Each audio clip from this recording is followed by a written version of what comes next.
So guys, welcome to your 24th Java tutorial, and in this tutorial I'm going to be teaching you the do while loop in Java. Now what the while loop did, if you remember, is it had a test condition, and whenever that test condition was true, it executed the loop body.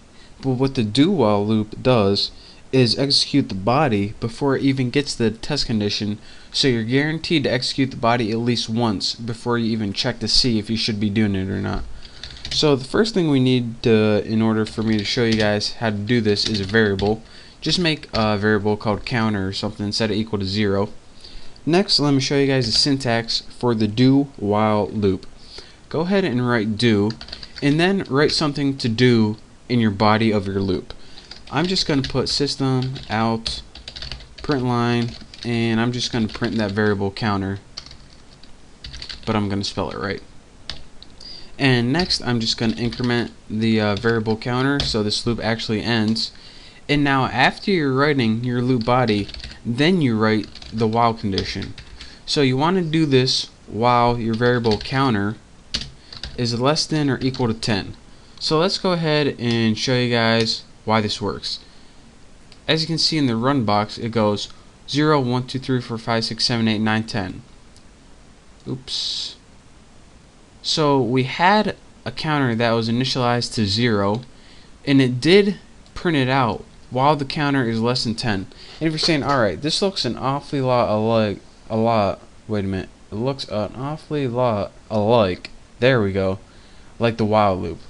So if you're wondering why is this even different, let me show you guys.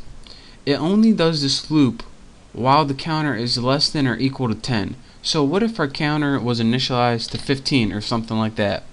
Well, what it would do, since it doesn't check the condition until after the loop, is it executes this first, so it would print out 15, and then it would see, alright, I'm only supposed to do this while it's less than or equal to 10, so I'm not going to do it anymore. So let me go ahead and run this, and as you can see in our run box we get 15. So that is the difference between a while loop and a do loop. Anytime you want to do something at least once, you use a do loop.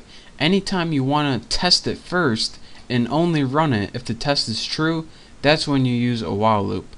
But again, a do while loop guarantees you at least one run of your loop, and a while loop only runs it when the test is true. So that is how you use a basic do combined with a while loop to form a do while loop. That's what it's called. So practice this, and after a while you get good with it, and I'll show you why it's useful later on. This wasn't really a useful application, but this does have many uses in Java programming, so I'll show you why when we build applications later on. But for now, just get familiar with the syntax with it, and once you are familiar with it, you're ready to move on to my next tutorial. So thank you guys for watching. Don't forget to subscribe to my channel, and I'll see you next time.